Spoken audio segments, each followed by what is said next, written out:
Hello, everyone.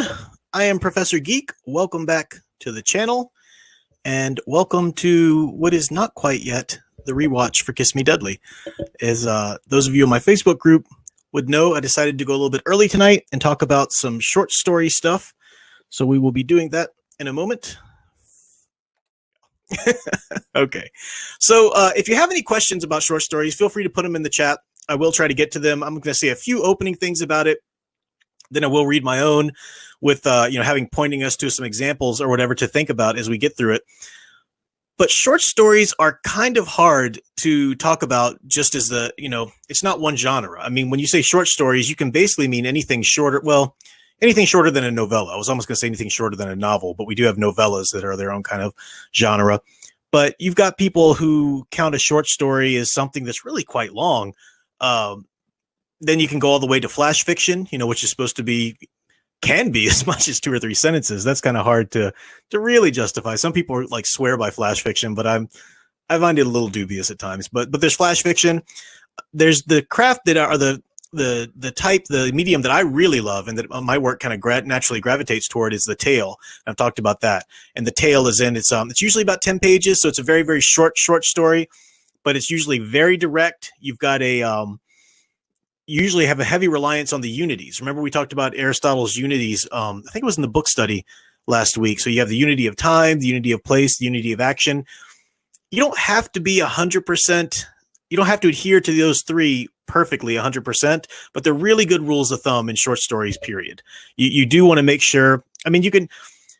So like I wrote a short story once that kind of it covered the spans of time. This couple, they were, I think it was just their marriage. It wasn't just their dating. It was their marriage. It spanned a couple of their marriage. It spanned the couple's marriage. So it was over a vast number of years, but it was one event in the terms of it was their marriage. So you did have a confining unity on even that what chronologically was a long amount of time. So, those, even though you can cheat and fudge the unities, you still have to have some sort of sense of control of the unities there. So of place, time, action, if you fudge on one, the other ones have to step in and kind of be a little stronger. I think some people are more, we tend to have a more natural grasp on short stories because we're a culture that's used to watching television shows. So, sitcoms are episodic and that kind of thing, or the, episodes of dramatic series or whatever, they're still the same way, whether they're an hour or 45 minutes or whatever. So short stories, we're used to a natural arc.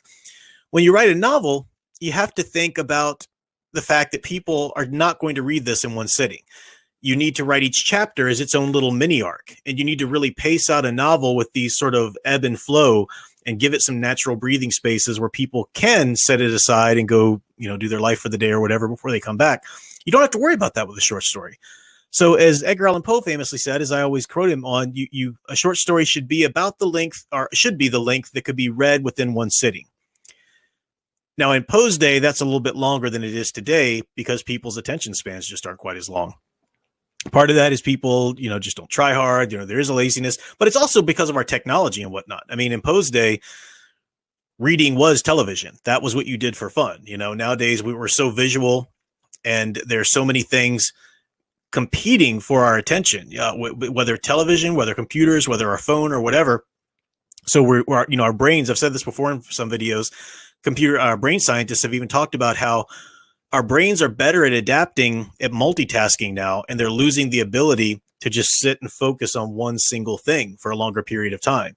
So as a short story writer, you've got to think about that. Now you can kind of, throw your nose in the air and say, well, I don't care what the mass is, I'm going to write a good story that's of a good length. And okay, but do you want your story to be read? Do you want it to be read by more than, your 3 friends, or whatever? Then you need to consider readers. So that's another reason I like the tale. The tale is a short sort of 10-page thing. It's most people can handle reading a tale within one sitting. So another thing that Poe was big on too is something he called the unity of effect. So Aristotle had his unities, his unity of time, his unity of place, of action. Aristotle had the unit, or Edgar Allan Poe had the unity of effect. And he said, which I think is good. I think it's not everybody has to do it just like Poe did it. But he said that along with time, place, and action, any short story should be ordered around having one effect on the reader, one central effect. Now, for Poe, it was usually terror or uneasiness or something like that. But that effect can be anything. Effect can be humor. It can be an uplifting, like a chicken soup for the soul kind of thing. But it should have one effect. You've got a short piece of real estate to work with a short story, so you can't really throw in all these things. That's one thing a lot of rookie short storytellers they'll end up writing a short story that they I just need to develop this into a novel. Well, you can, but you didn't need to. You could have just practiced some restraint and just really focused on the major threads that were there and not throwing all this other stuff in that then requires answers and requires development and such. So unity of effect, and the way you achieve that unity of effect in a short story is by really going through and making sure that every sentence, every word choice, everything is achieving that effect. So let me look this up real quick if I can do this on the fly. I don't know if I've done this before, but as an example, Telltale Heart by Edgar Allan Poe. A Telltale Heart, he's writing as his main narrator. He likes the what's the word for it? The insane narrator, but it's one that you can't trust because they're crazy, and yet they're the only ones that you can get the story from. So you kind of have to. All right, here's some of the text. I just want to read the first paragraph so that you can see here. You know what? Let me even share it. This is from the Poe Museum's page. This is Poe Museum's great. It's in Richmond, Virginia, not too far from me actually, and it's a wonderful place to go visit if you ever can. They were doing a reading here or something, but I'm just going to read this first paragraph. But I was showing it to you there too, so that you can see how the text is. Look how he does with the hyphens and the punctuation, and you've got these kind of slow, clipped, quick sentences, and then he eventually gets to longer sentences. But the prose is written in a way to make you feel uneasy. He wants you to feel on the edge. He wants you to feel like he wants you to get your heart pacing with this reading. The best reading I've ever heard of this was Christopher Lee. Oh, it was so good. If I didn't get a copyright strike, I would just play that. But for the moment, let me just read this opening paragraph. True, nervous, very, very dreadfully nervous I had been and am. But why will you say that I am mad? The disease had sharpened my senses, not destroyed, not dulled them. Above all was the sense of hearing acute. I heard all things in heaven and in earth. I heard many things in hell. How then am I mad? Hearken, and observe how healthily, how calmly I can tell you the whole story. It is impossible to say how the first idea entered my brain. It doesn't matter what he's saying in that first paragraph, how much he's insisting upon him not being mad. The way that's written, you can't read it in any other way than this is a raving madman. So even though now he is going to kind of calm down a little bit and tell you the story in nice, calm prose, you still have that first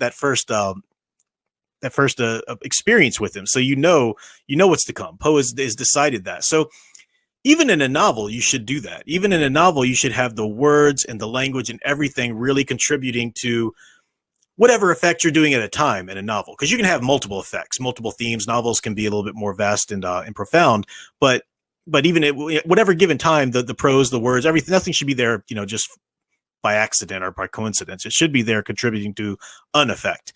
But this is a great example of how Poe would do it in a short story. So take that down, make sure we're good there, and I will check in with you folks to see if anybody has any questions or anything. Stephen Cruz says, what are your thoughts on Ray Bradbury's shorts are Stephen King's? Ray Bradbury's a master. Ray Bradbury is an absolute master of short stories and of the tale.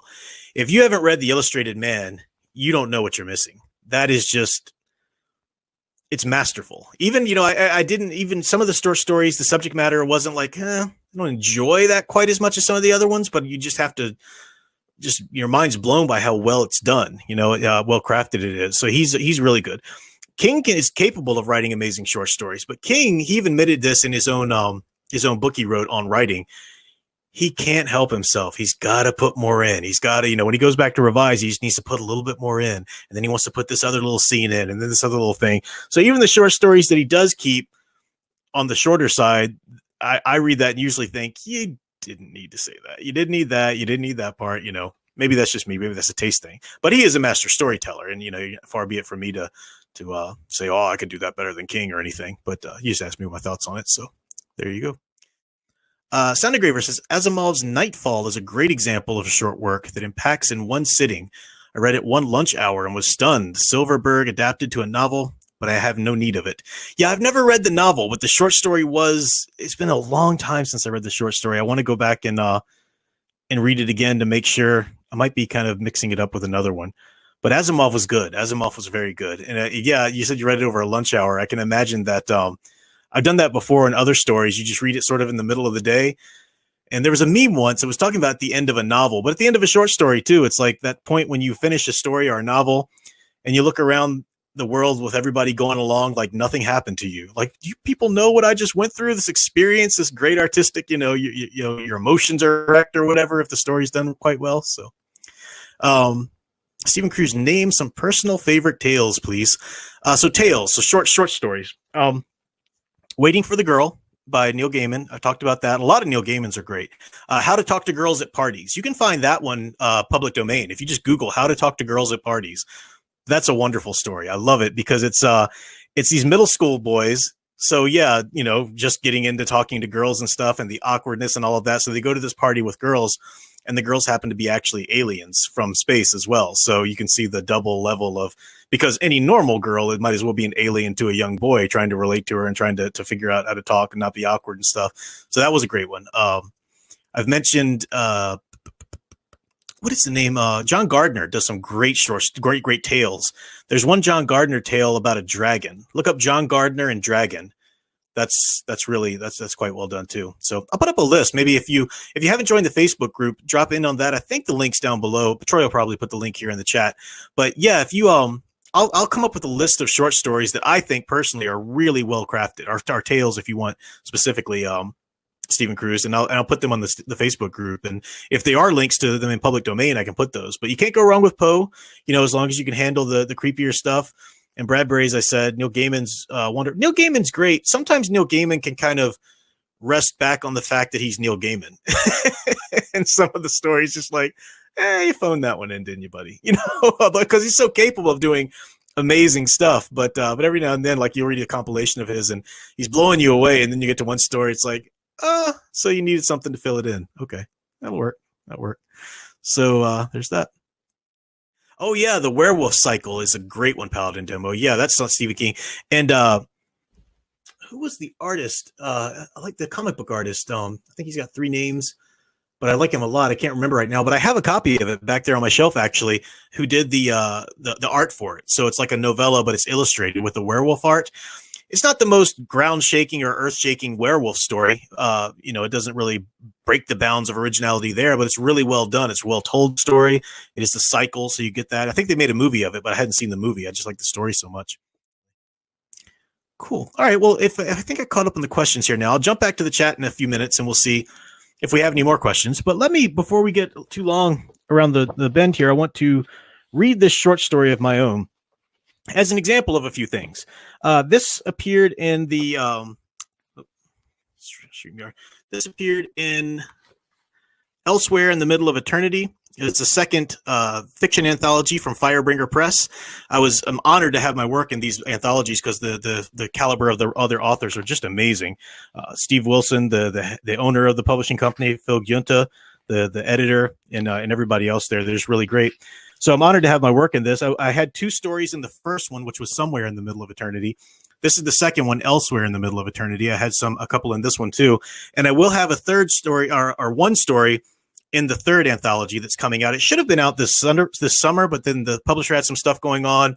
And I think the stuff that's going on in the world today, kind of pushed that back. So I think that one's coming in the fall. And that's actually I think that's the best short story I've ever written. The best tale I've ever written is coming out in that anthology. But I'm really proud of this one too. Super proud of it, actually. So there are 2 stories in here. The last story I read to everybody on my channel was Serena.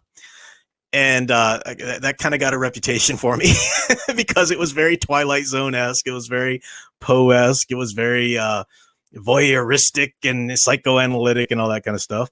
So I want to prove tonight that I have range. I can read other things. So I'm going to prove that by reading my story here. This is a lot lighter. It's a superhero story, basically. trying to even grasp at the true iconic golden age of the superhero and what it should be and stuff like that. But it doesn't. It's more than just that. There are other elements too, as you'll see. So I just want to preface it there. As I'm reading it, some things to think about. If you remember in the book study we did last week, I think, or we've kind of talked about this over and over again occasionally as it'll come up in the studies, but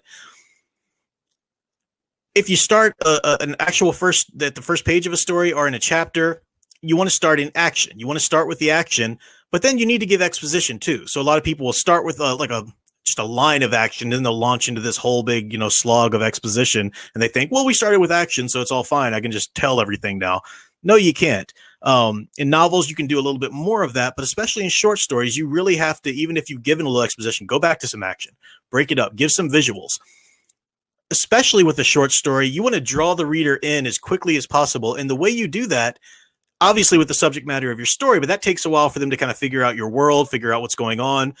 To keep them on board up until that point, you engage their senses. You engage it with sight, sound, once you get really involved, you can start bringing in the smell, the taste and stuff like that, what things feel like. When a character feels something, don't just say he felt jealous. Locate that feeling in the body, because we feel our emotions in our body. They're physical. If you're nervous or whatever, you feel like your chest is tightened. If you're, if you're, we have phrases, cliches even, there's a gut punch and stuff like that. This is stuff. So, you can locate your emotions in the body. That's important. And that helps the reader feel them as well. So, I had one story, I forget the name of that story, but this boy, he was like a middle school boy too. And he accidentally walked into a room where this woman was changing clothes. And it was like the first nude woman he'd seen in his life.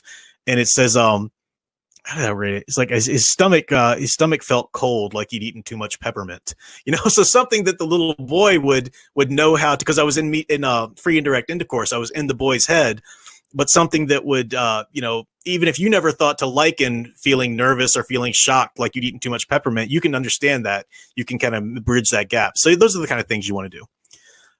Daniel Heron said the Harrison Ford version of Serena. I see what you did there with Sabrina. No, although now that it's out there, he'll probably do a remake and say it's better. So we'll see. So this story is entitled An Early Fall. And it's a tale, but it's a little involved. So I'm just going to just calmly read through it. It starts on page 257 of the anthology, and it ends on 267. So we're exactly 10 pages, as I said. So bear with me. We've got plenty of time here before the 10 p.m. I'm just going to read this. Then we'll do some questions or whatever we can before the rewatch starts. A brown oak leaf rattled down the sidewalk ahead of Jocelyn's pigeon-toed Mary Jane's. She wiped the sweat from her eyes with her fist and breathed deep, trying to stop the scuttling sound that announced her like a circus. Her powers wouldn't sit still. More sweat stung the corners of her vision as she rounded the block, at last out of sight. If only she'd sat still at Alana's birthday. 2 more leaves, slick and green, blew out from a vanilla-scented magnolia tree in a fenced-in yard. Despite the humidity, they darkened and dried into grotesque little seesaws, clip-clopping around the spinning oak leaf. Jocelyn wondered if she had looked as awkward at the party, dancing with the girls who would be her classmates that year. While adults brought out plates of pink frosted cake, sliced into the same neat squares. One of the brown magnolia leaves caught its edge into a street gutter and rocked stiffly back and forth. Jocelyn looked down at her feet and imagined her own body rocking, with the big, toothy face she'd catch in the mirror sometimes when she forgot herself. The boys' and girls' laughter replayed in her mind, and then their parents shushing them as Jocelyn began to cry. She covered her face at the memory, nodding her chin up and down to quiet her senses. The heat, the leaves, the laughter in her head. She could hear her mother saying, "Jocelyn, sweetie, calm down." No one was on the street, though, or even outside in the current heat advisory. Parties and birthdays were held indoors this month, in controlled and ordered environments. Jocelyn wondered what she'd say when her mother came home from work.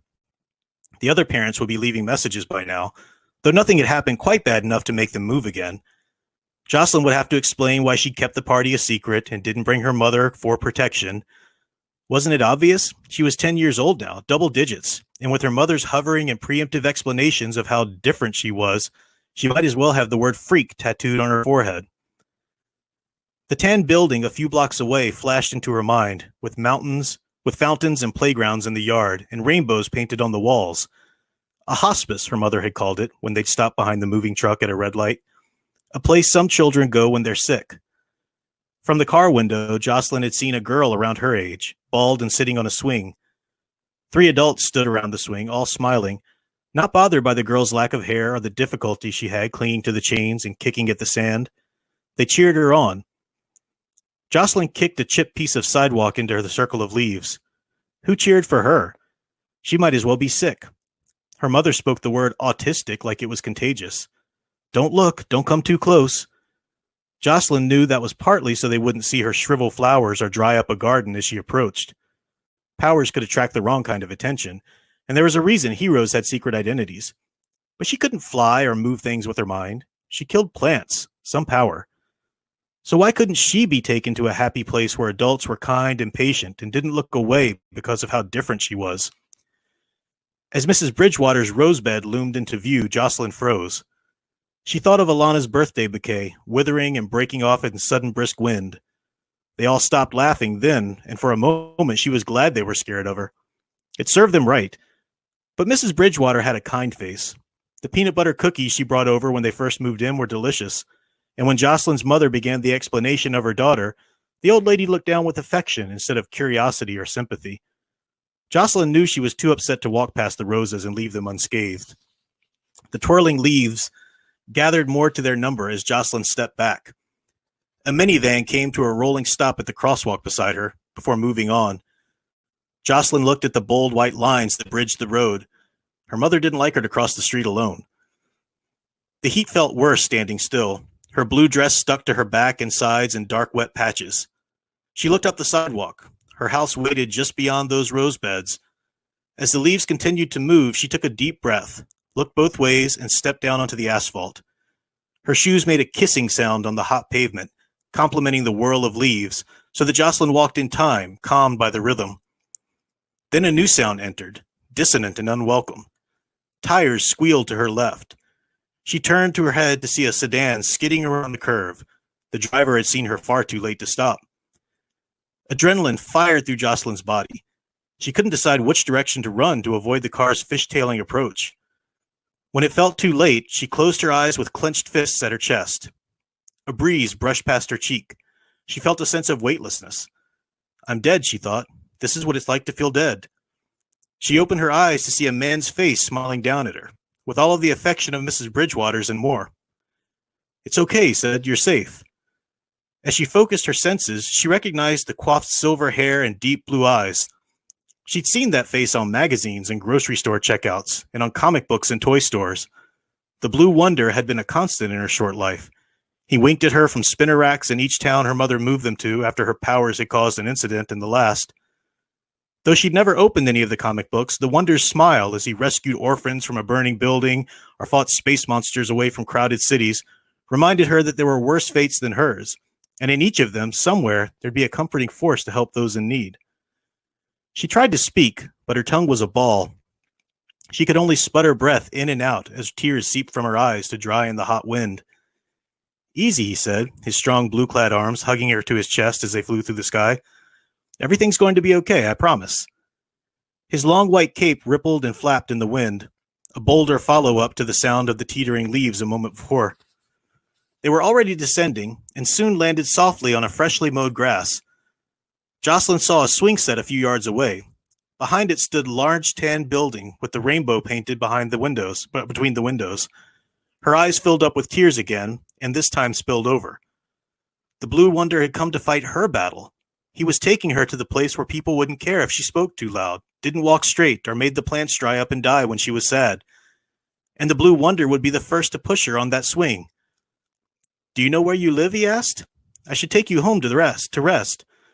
She turned around and looked at his face. Was he playing a joke on her?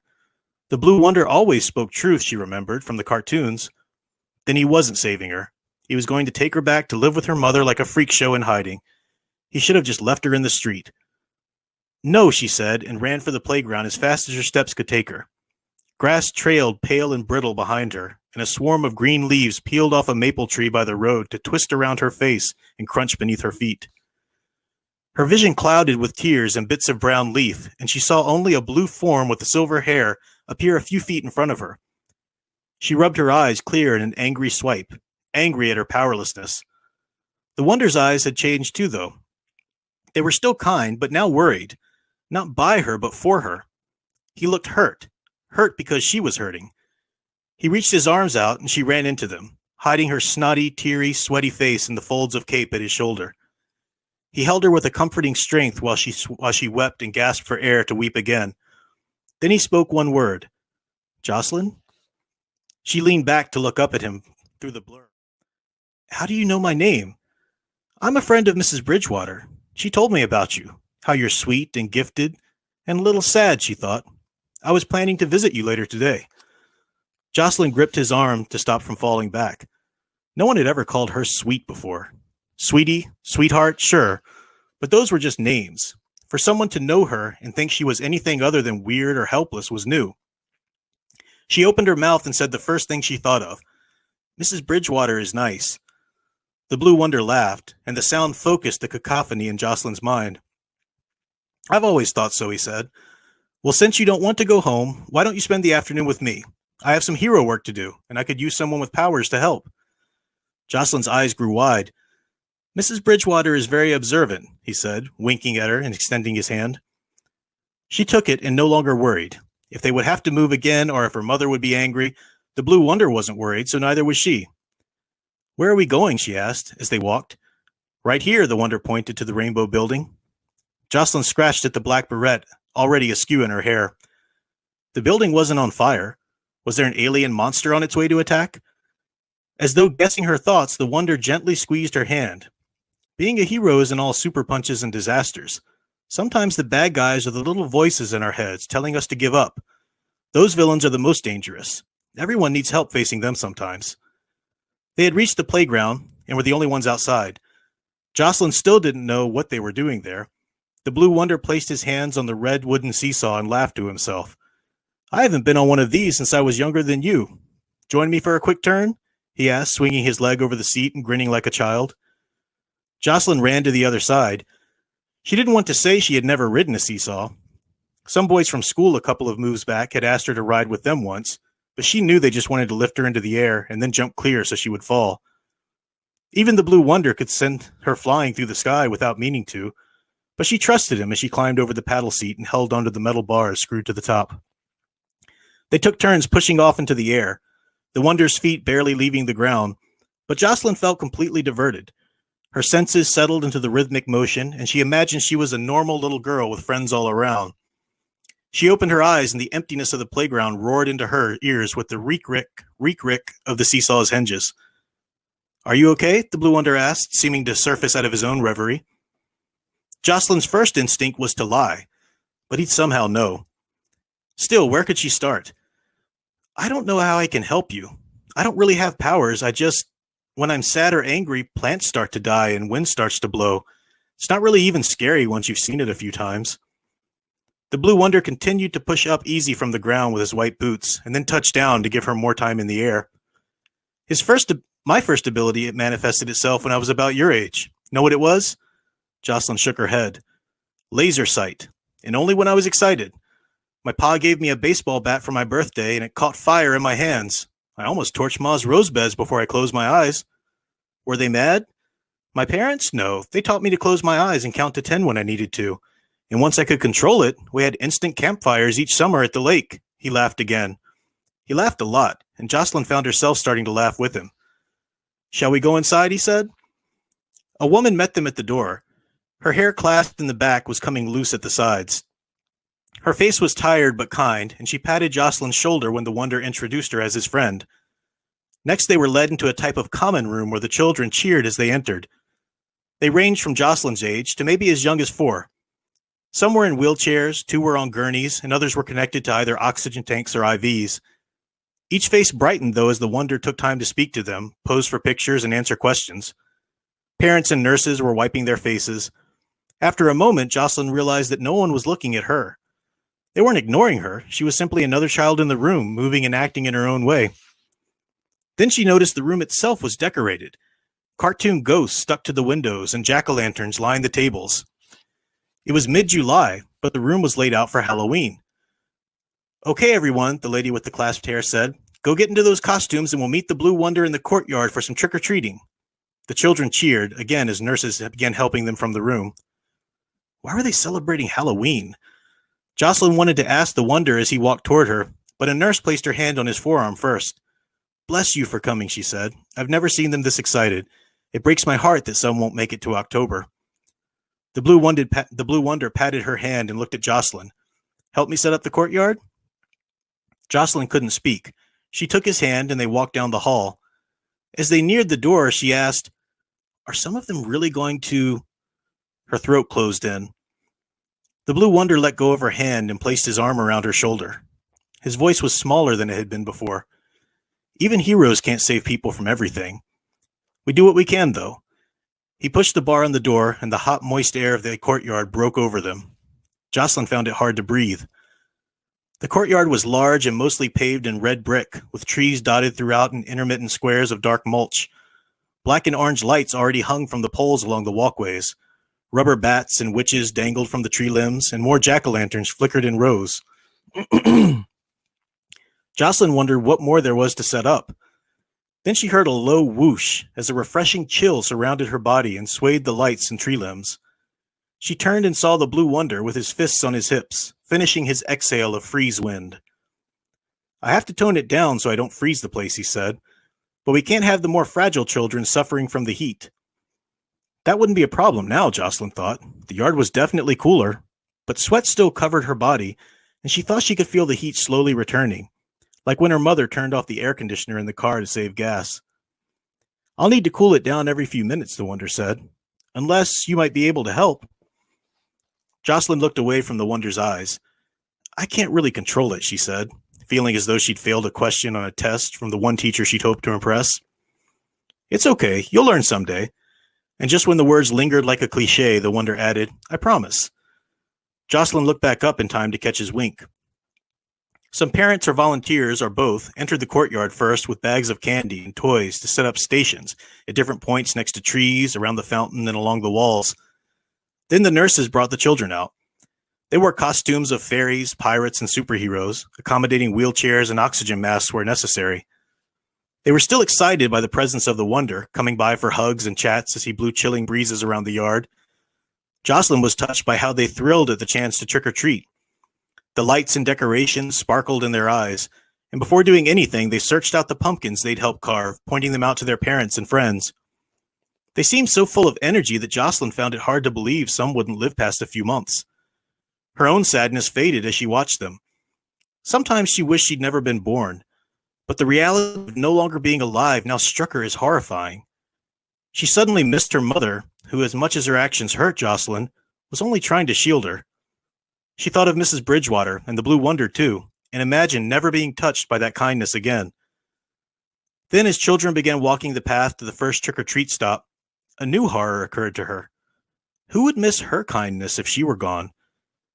It wasn't a fair question, she thought, watching as the children began pulling at their shirts and removing their masks to wipe the sweat from their foreheads. The Blue Wonder blew another chill. Jocelyn was only 10. She had moved too often to form any lasting relationships. Her heart beat faster in her chest. She was making excuses, and she knew it. Her life had been hard, but life was much harder for others. One of the children on a gurney, a young boy of about 5, was being wheeled back inside, unable to take the humidity any longer. Jocelyn closed her eyes. She thought about how she felt when she was upset, the hurt and the indignation, and how it made her chest feel hollow and quickened her breath. Then, forgetting the reasons for the feelings, she tried to hold on to the physical sensations and think about the child having to be wheeled in early, hiding his crying face with the sleeve of his Captain Jack costume. Jocelyn wound herself up to the point that she had to open her eyes for fear she'd pass out. When she did, orange and red leaves met her sight.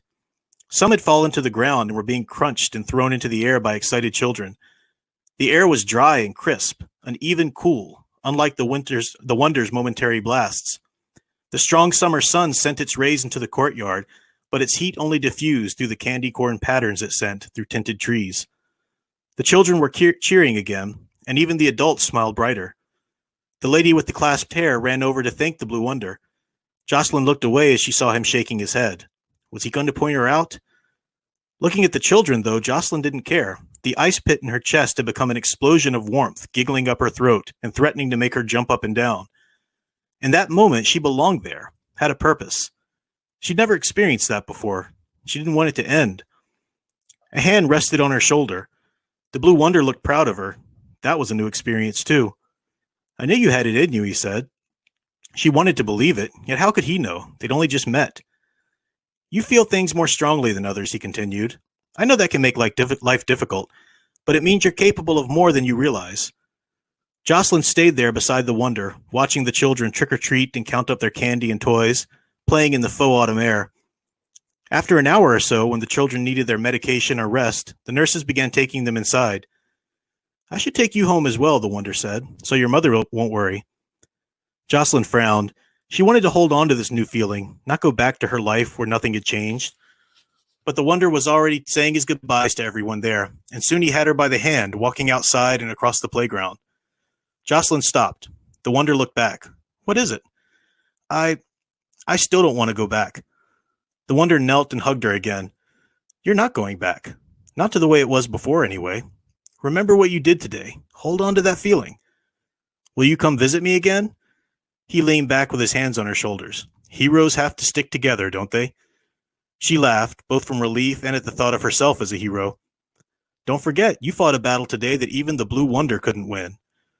She stopped laughing then and experienced one more thing for the first time as she held onto his neck and they gently took off. She felt proud of herself as she wondered what other battles she could win and who else she might be able to save. So there you go. That's the 10 pages. How long was that? That was a little longer than I thought. So we're coming up on 10. I will, let me see. Let's see if I've got any questions immediately that I can address before we move on. Well, Tim Media found his calling, audiobook reading. I would not mind that. That's a sweet gig. Here's the forward. Back to the drawing board. Will be very disappointed if fall doesn't have a double meaning. Sonograver says, I have a rule for my own writing. The novel must hook you by the second page. The novella must hook you by the second paragraph. The short story must hook you by the second sentence. That's a good, yeah, I like that. That's a good way of putting it. My chat just jumped. So I want to make sure I don't miss anybody here. Nope.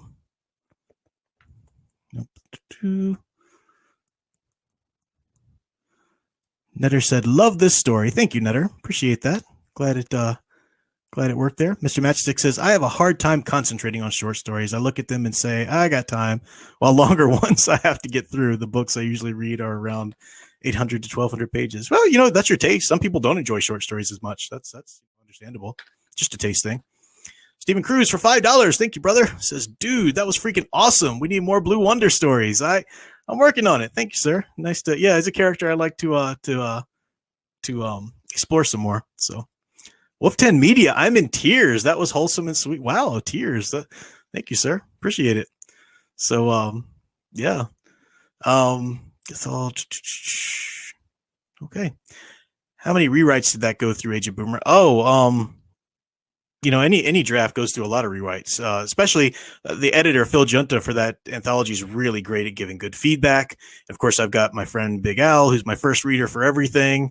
And, other friends who take a look at it and stuff. So I don't remember the number, but I think anything that you're going to publish should go through at least 10 rewrites, whether they're extensive or just kind of small or whatever. You should sit down at least 10 times reading that over and over again, spaced out a little bit, just to make sure it's publication ready,